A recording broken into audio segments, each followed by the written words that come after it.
Check, check.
Well, I lost track of time. It's past time to start.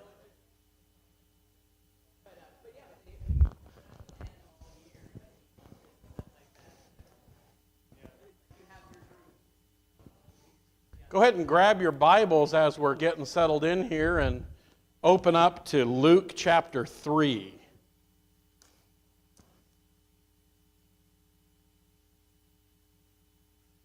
We are back into the history portion, which means for some of you it's nap time. Some people just don't like history. They've been trained to think it's boring. Hopefully by the end I can change your mind a little bit, but I think it's very cool. I think it's the story of mankind. I think it's the story of who we are and where we're going. Luke chapter 3. Keep trying. There's 27 in the New Testament, so you can. Yeah, Luke chapter 3.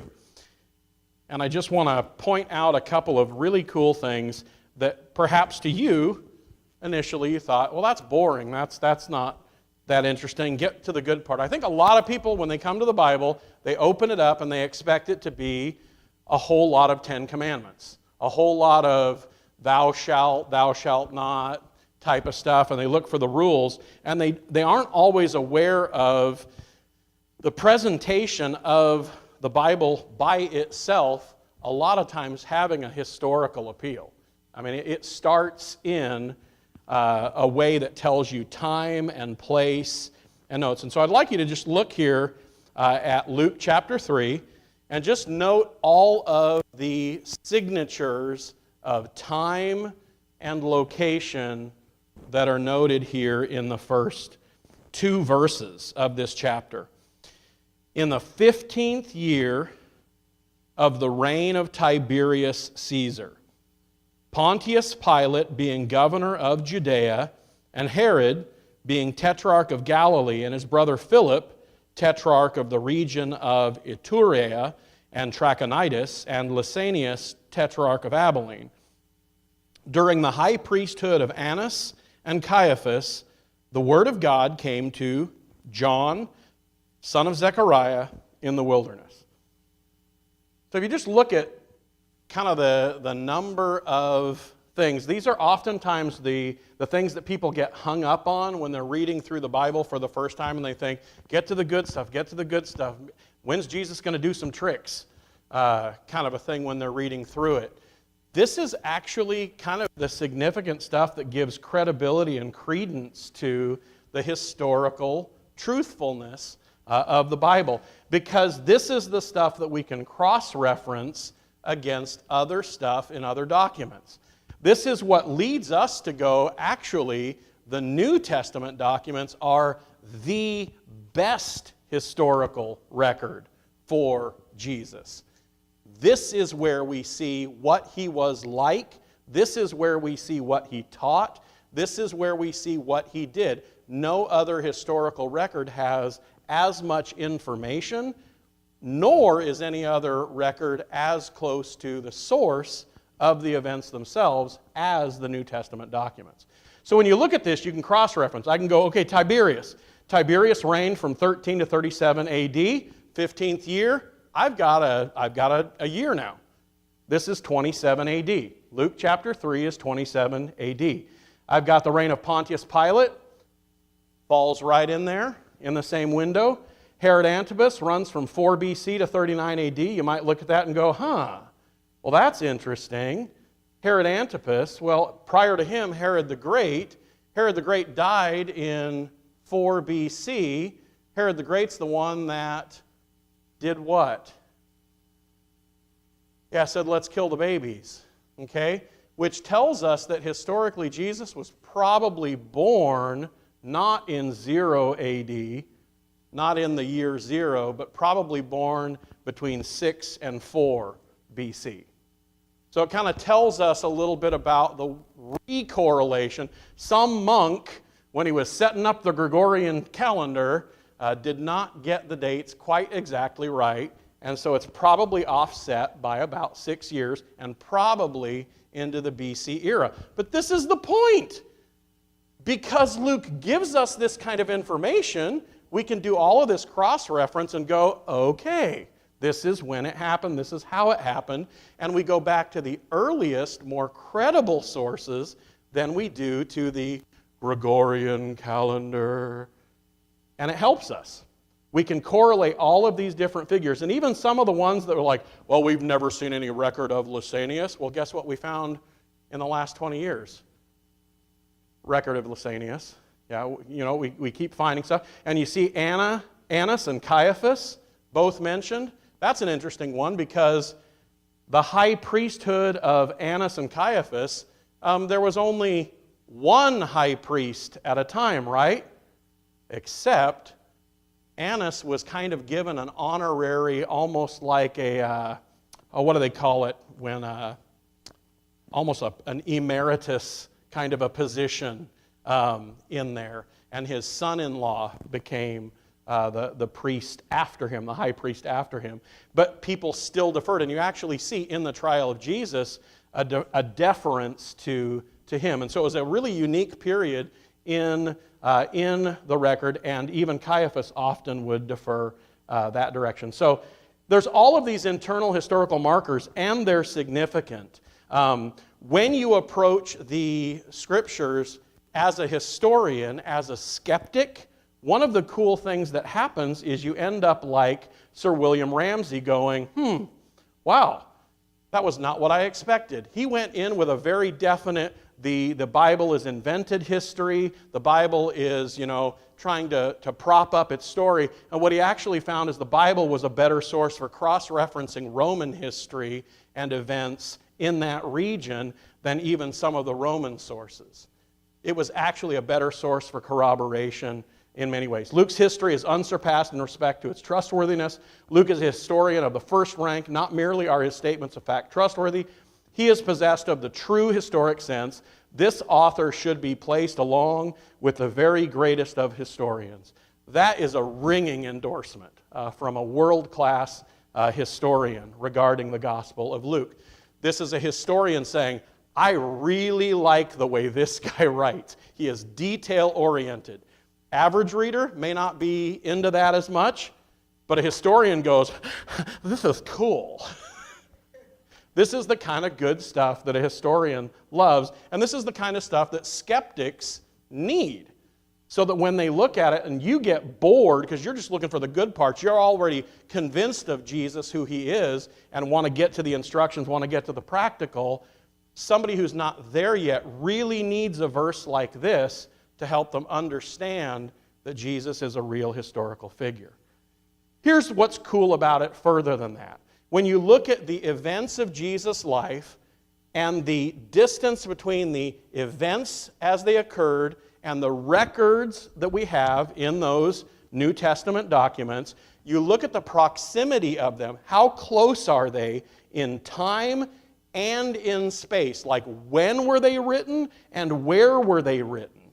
And those become really crucial points for just kind of seeing their credibility. So Acts ends with Paul in Rome in the end of Acts 28, 30 to 31. Paul was released, we know from other records and correlating some of this stuff and events in the book of Acts, that he was released in about 62 AD. And you can correlate with some of Paul's other letters later on as well. 1 Corinthians was written from Ephesus in about 53 to 54 AD. And again, you're correlating in 1 Corinthians 16. He talks about being in Ephesus. That's where he's writing from. In Acts 19 through 20, you read about Paul in Ephesus. Luke writes Acts from there. And so what you end up with is 1 Corinthians 15, 1 through 8, written in about 53 or 54 AD. Well, what's 1 Corinthians 15? There you go. Go ahead and open it up. 1 Corinthians 15. Yeah?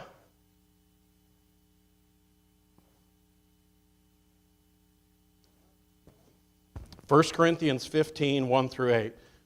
I don't think we have a microphone, so I think I'm probably going to have to be the speaker unless somebody can be crazy loud. Okay, Eric can be crazy loud. 1 Corinthians 15, 1 through 8.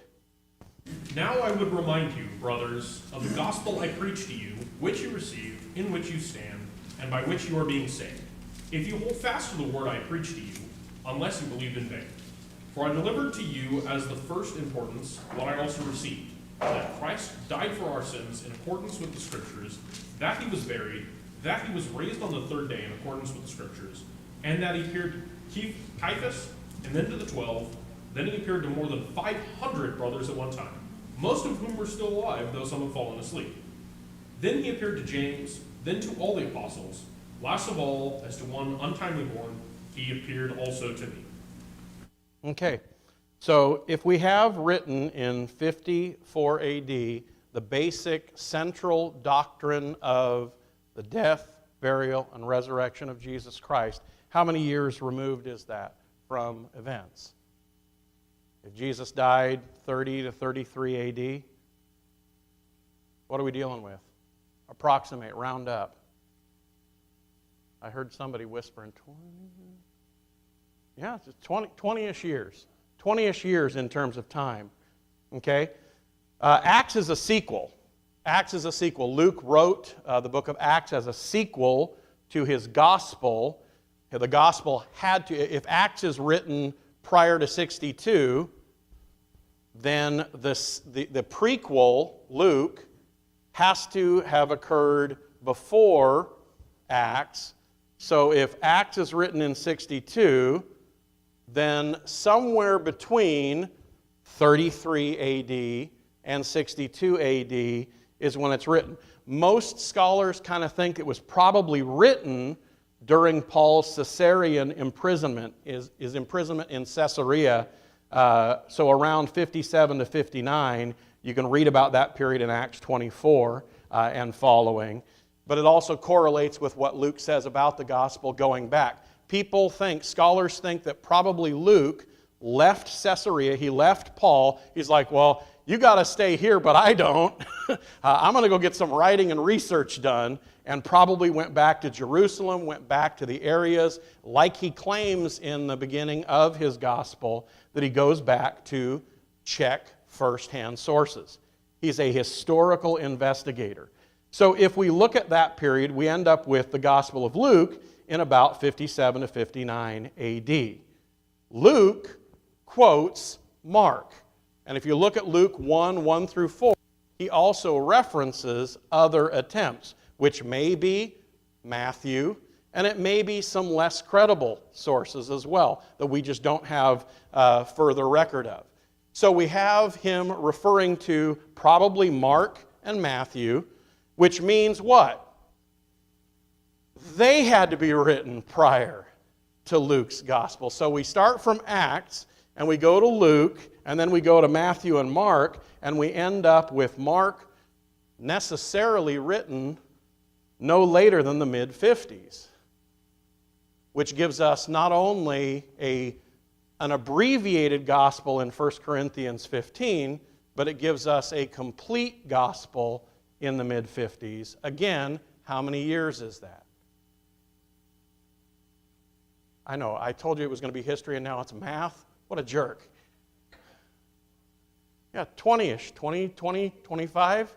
Yeah, so this is what we're dealing with in regard to these things. So when you're looking at them, I just want to show you what this looks like compared to other major religions of the world in terms of the events that they first report happening and their first written record. Now that doesn't correlate necessarily with the oral traditions that exist in many of these, but when you compare this to other religions and you look at Hinduism that talks about events that occurred in 3000 to 2500 BC, but we don't have a written record until 1500 to 1200 BC, we're talking about a historical distance of 1000 to 1800 years. So the record is telling us about events that happened more than a millennia ago.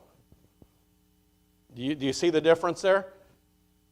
That means that unless you can find artifact, unless you can find a lot of other external evidences, you're basically taking the word of a record that's written 1,000 years after the events.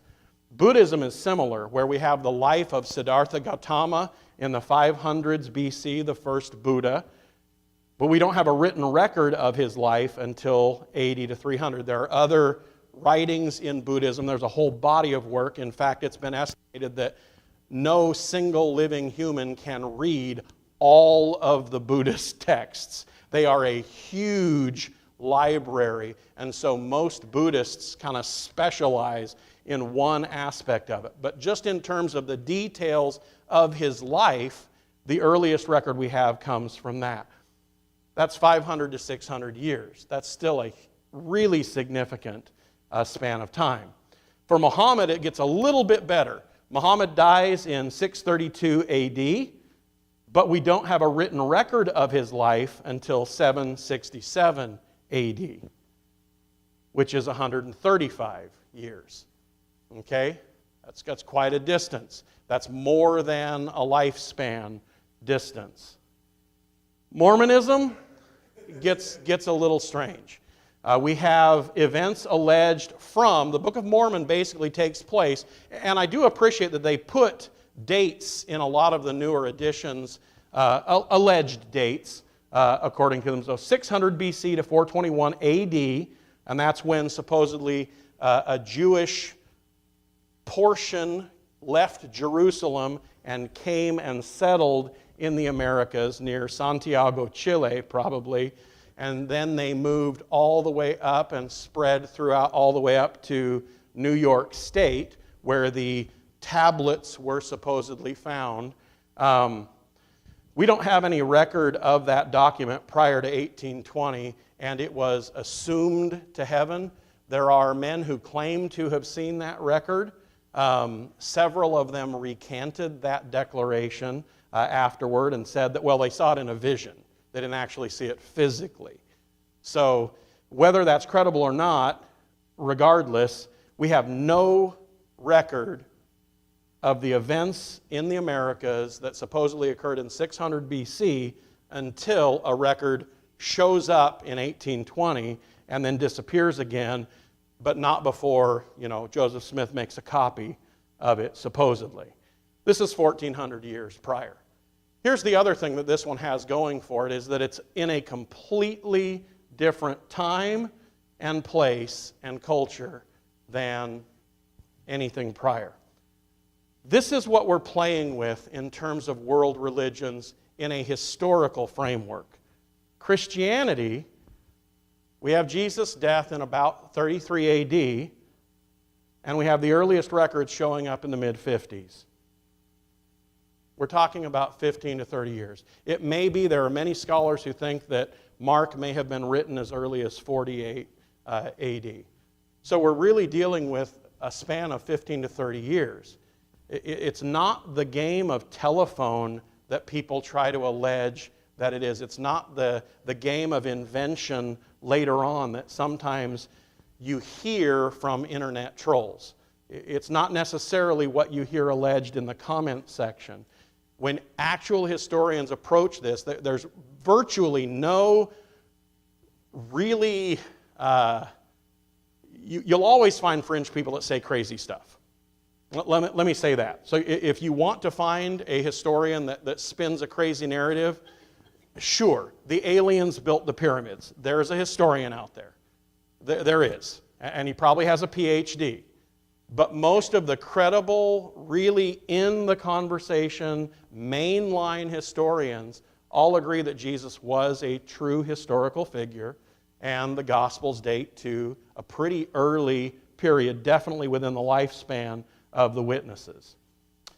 When you consider 1 Corinthians 15, 3 through 8, scholars further surmise that because Paul is quoting something that's in sort of a song form or a poetic form, it seems to be kind of an oral tradition creedal statement. It seems to show some kind of an oral tradition where the apostles had packaged it so that it was an easy container for basic Christian doctrines that probably goes back to shortly after Pentecost.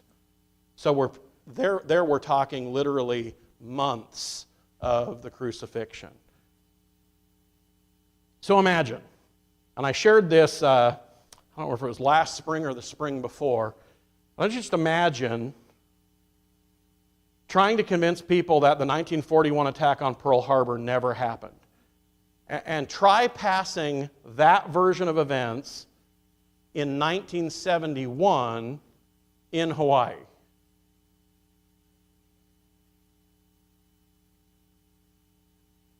Absolutely, absolutely.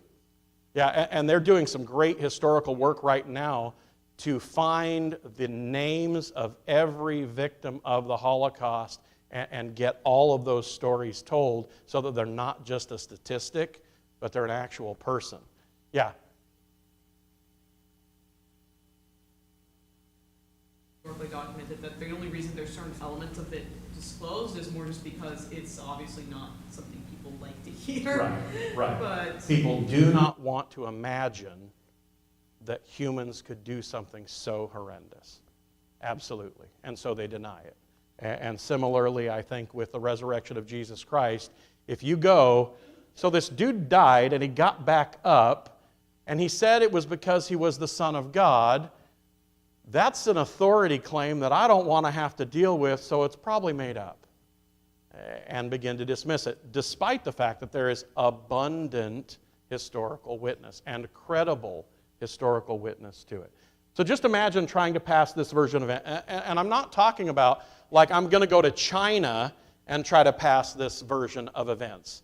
I'm going to try to pass it as true in the actual location that it took place. Imagine me trying to persuade people that in 1970, ODOT didn't try to use dynamite to dispose of a smelly whale carcass. Okay?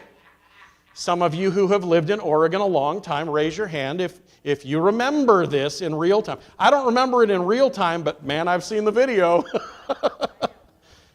Yeah, it really happened. Yeah, look it up later if you're a youngster who doesn't know Oregon lore.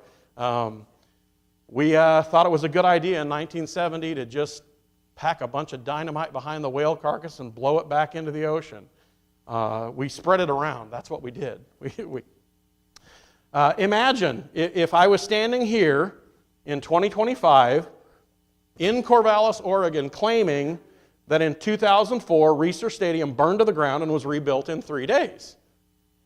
I mean, this is the kind of claim we're dealing with when we talk about Jesus and his resurrection, because what Acts 2 represents is a record of Peter telling the story of Jesus' resurrection not even a month after Jesus rose from the dead.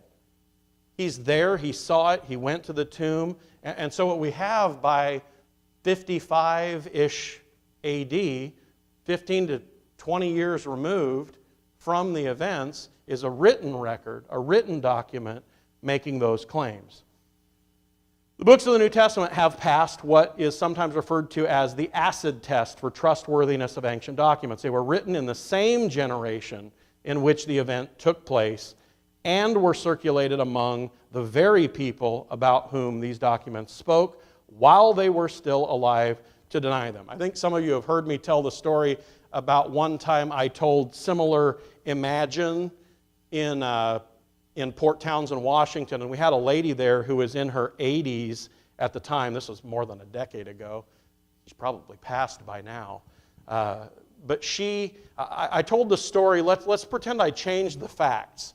That I said that not only did the Japanese invade Hawaii or blow up Pearl Harbor, but they invaded Hawaii and the California coast. And then I tried to sell that story in California. And this older lady completely missed that I was making a hypothetical and shouted me down from the pew. And she said, "That is not what happened! I was there!" And I just kind of stunned for a minute, and then I went, that's exactly correct. That's why this story wouldn't work. That's why the story if it was made up, nobody would buy it. If it was made up, there would be enough people to shout down the guy who's trying to advance a false narrative. And that's what we deal with here. The other objection that we sometimes deal with is the fact that we don't have originals. We don't have, in Peter's handwriting, in Luke's handwriting, a document. We don't have the originals. Pause for just a minute, and I want you to think about what would happen if we had the originals. Anybody remember what happened with the brass snake in the Old Testament? It became an idol. Can you imagine if we had those originals, what kind of, I bet the CIA actually has them. I bet they're in a secret bunker. And we can go conspiracy theory. I don't know. What it tells me is that they were well-loved, well-worn documents. I think about any of the books that I have read over and over again. How many editions of Lord of the Rings have we gone through in our house? We've had to buy multiple editions because we wear them out. The kids reread them. They get loved. They get read all over the place, and they fall apart. This is probably the nature of some of those original. And they weren't thinking about saving them. They were thinking about copying them and spreading them. They were thinking about writing that version over. Can I borrow it? And I'll copy it. And we're not talking Xerox. We're talking about painstaking, meticulous process of transcribing every letter over and over again. So when we talk about these things, it, first of all, is not something that's unique for the New Testament documents. It's true of almost all ancient documents, except for the ones that are written in clay or stone that we talked about the last time that I spoke. One comment, I don't think they were thinking it lasting thousands of years. Right. They were thinking, Jesus is going to come back Right. soon. Right. Let's get the word out. and we don't have time to carve it in stone. Right. Right, and I think that's correct, is that they were sort of expecting not 2 millennia to pass. They were expecting the eternal kingdom to be firmly established in short order. So when we talk about this, and like I said, it's true of most ancient documents, the two factors that kind of become the most important to talk about in terms of the manuscript copies are their proximity or their lineage of copy, when you can trace it back to the original easily, when you can see all of the lines. And what we end up with copies is you start from the original, and then we have maybe 5 copies that come from the original, and from each of those come 5 copies, and come 5 copies, and so you start to see branches out, and you start to trace back, okay, well, this one goes back to this copy of the original from this lineage, and this one, okay, and when we cross, oh, we have a textual variant. Somebody forgot to copy that letter in that manuscript, and that was maintained or retained throughout the copies that went forward. Those are bound to happen in that sort of a copy scenario. It doesn't change the doctrine. Let me be very clear. There are textual variants, but that's because we have a lot of manuscripts. That's because we have a lot that we can compare against, which tells us that some of the historical documents that we have fewer manuscripts of, they may have had an error the first time, and we don't even know about it because we don't have enough manuscripts to compare it to. So manuscript comparison becomes a really cool thing. So let me show you what this looks like. Here's some of our big ancient history documents. Caesar's Gallic Wars. The original was written in 5850 BC. The earliest manuscript copy we have comes from the 9th century. The earliest copy is removed by 900 years, and we only have 10 manuscripts. Livy's Roman history, and again, this is what we base our factual knowledge of Roman history on. It's written in 59 to 17 BC to AD. Earliest copy is removed by 300 years. We have 20 copies. That's pretty good. Tacitus, the date of the original is 112. Earliest copy comes from the 9th and 11th century. 2 copies. 2 copies. One from the 9th, one from the 11th century. That's almost 1,000 years removed from the original copy. Thucydides, you can see that 1,300-year span, only 8 copies. Herodotus, 1,300-year span, only 8 copies. So when we come to the New Testament, here's what's crazy. Here's what's crazy. Number of manuscripts. Somebody want to guess a figure? And by manuscripts, I'm talking probably in the first 500 or so years, manuscripts. Bingo. Bingo. More than 5,000. Nailed it. Yeah, we have more than 5,000 documents for the New Testament. The church grabbed hold of it. Interestingly, the codex form, as opposed to scroll or tablet, this book form really was pervasive in the Christian world. Christianity is probably the one most responsible for the rise, popularity, and prominence throughout history of the book, which is kind of an interesting thing. And it probably has to do with the fact that we cross-reference a lot, and this with a scroll is kind of tedious. This is pretty handy, that we can do front and back and flip back and forth pretty easily. So here's what's crazy. When you got 5,000 manuscripts, the whole conversation changes, and we don't talk about all 5,000 of them all the time. We start to play top 6. We start to play favorites. And we start to talk about not just the single, because to be fair, what is the New Testament? It's not a single document. It is a library of 27 documents, which represent 8 or 9 authors, depending on who you think wrote Hebrews. And so you've got kind of a different thing. So I'm only going to talk about the near complete New Testament top 6. The Codex Sinaiticus, found in a monastery on the Sinai Peninsula. It is a complete New Testament dating from about 350 AD, which is only 250 years removed from the original documents. So just think about all of the library gathering of the 27 documents compiled and copied and put into a single edition, and you've got that happening within the 250-year range. Codex Vaticanus. Anyone want to guess where that one's located? Good job. Okay, and that dates to a similar, it's missing some leaves, you can see. It's missing some pages, but still nearly complete. Codex Alexandrinus. Anyone want to guess where that one was found? Alexandria. Very good. You guys are good at this. Okay.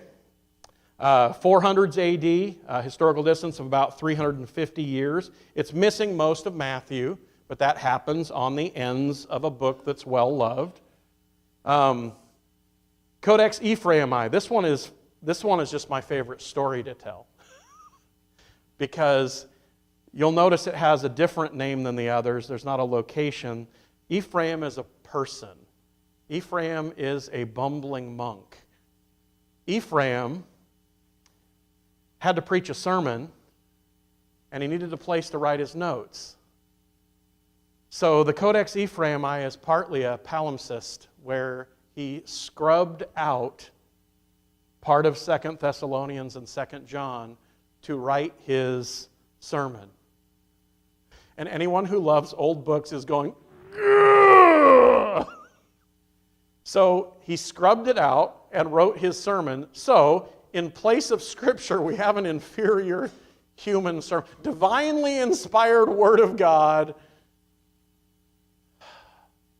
historically disrespectful monk sermon.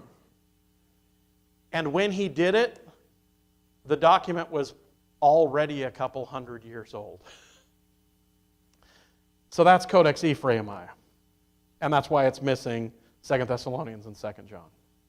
The Codex Bezae, 400 to 600 AD, 500 years removed, and it has, what's unique about this one is, it's the Gospel and Acts. It's not the rest of the New Testament, but it's kind of like a Rosetta Stone in that it's a parallel in Greek and Latin. So it's got both parallels there, and so we can see how they translated those things differently. Codex Washingtonius, that one is in this country. You could go see this one. I think you probably need scholarly special access, but it is here, and you can see it, and it includes the Gospels and Paul's documents. So it does not have like the letters of John or the letters of Peter, but it has those. And then, if this were not as exciting enough, are you with me now? Are you joining me in that this is not boring history?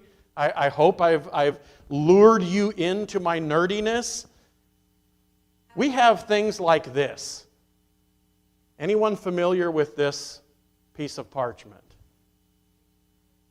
It is not. It's not. Dead Sea Scrolls is even bigger, and it's multiple scrolls. This is a fragment. This is a small piece of papyrus known as the John Rylands fragment. It was found in a stack of parchment pieces that was just in a drawer for a very long time. And some nerdy little assistant starts thumbing through it, looking, they're trying to catalog stuff, trying to figure out what stuff is, and he goes, I think that's John chapter 18.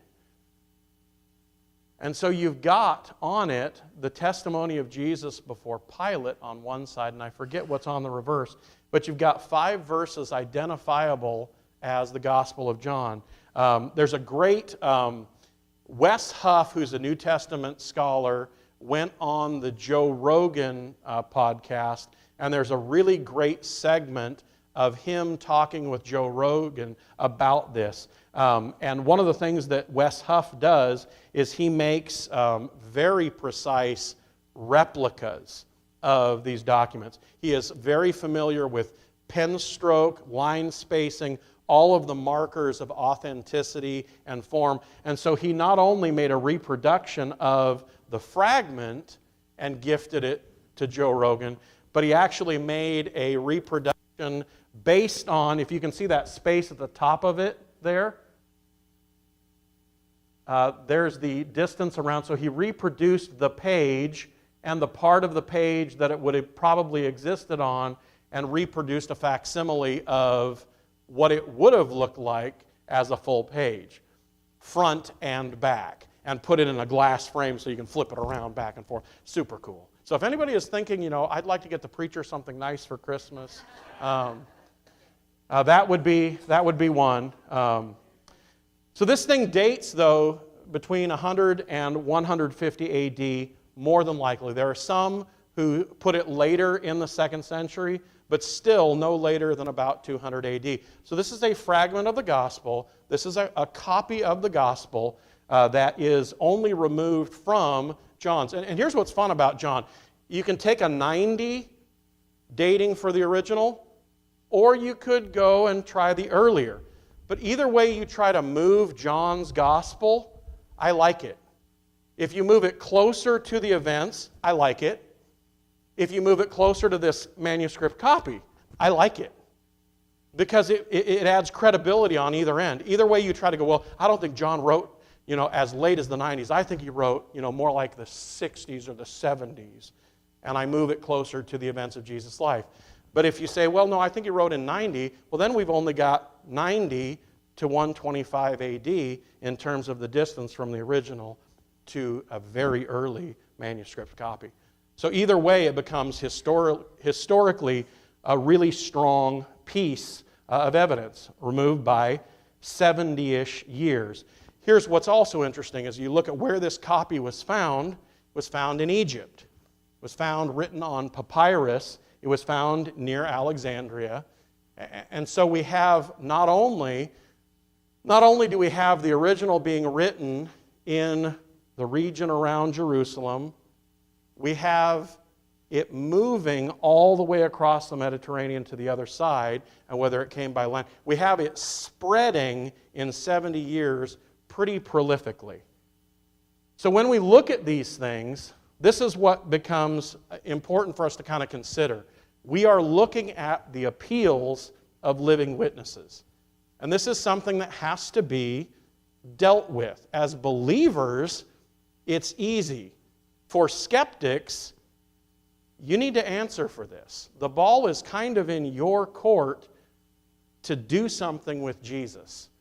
Because we have from very early dates and really good historical record to say that Jesus lived, and here's what he claimed, and here's what his followers claimed from a very early time period.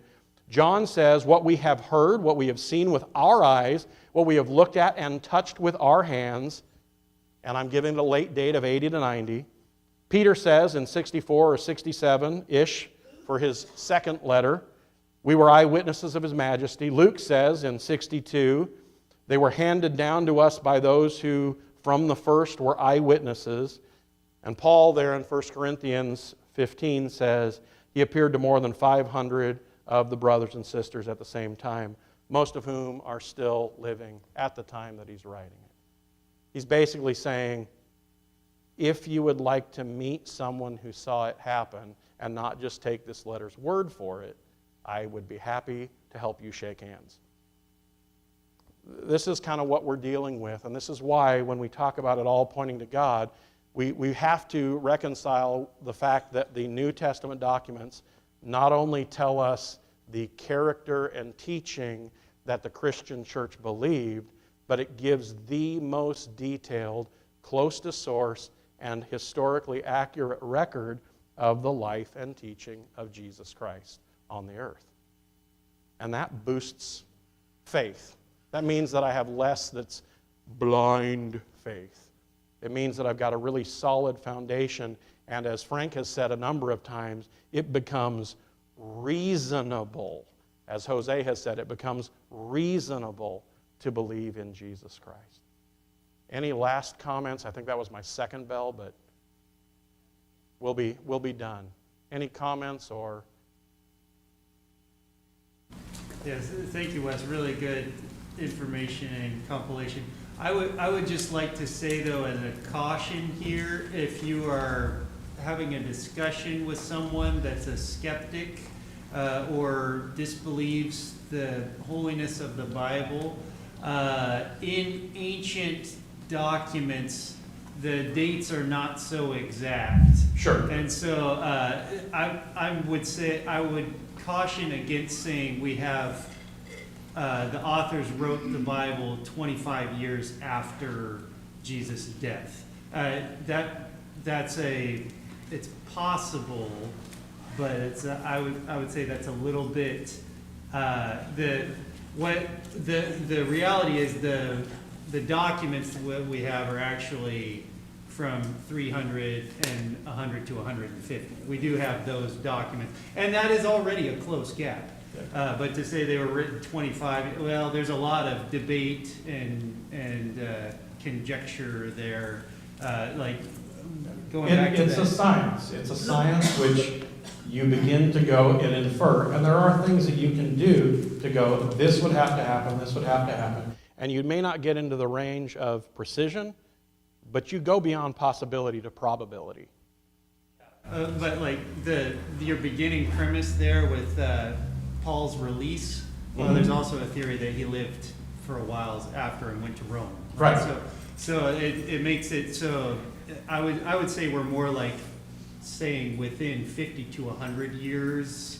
I think any ancient document, you're dating it within 50 to 100 years, not this was exactly in 62 AD. It could be that early, and maybe it's even likely that early, but I think just don't overstate your case with a skeptic, and we don't need to. No, Like no. he was saying with the other documents. Yeah, Caesar, we believe that's a pretty good historical account of his life, and it's written in 900 AD, and we're much closer than that. Yep. So, if you get a really sharp, skeptical person, they'll say, "No, that's not true," and so just be cautious. Don't overstate it.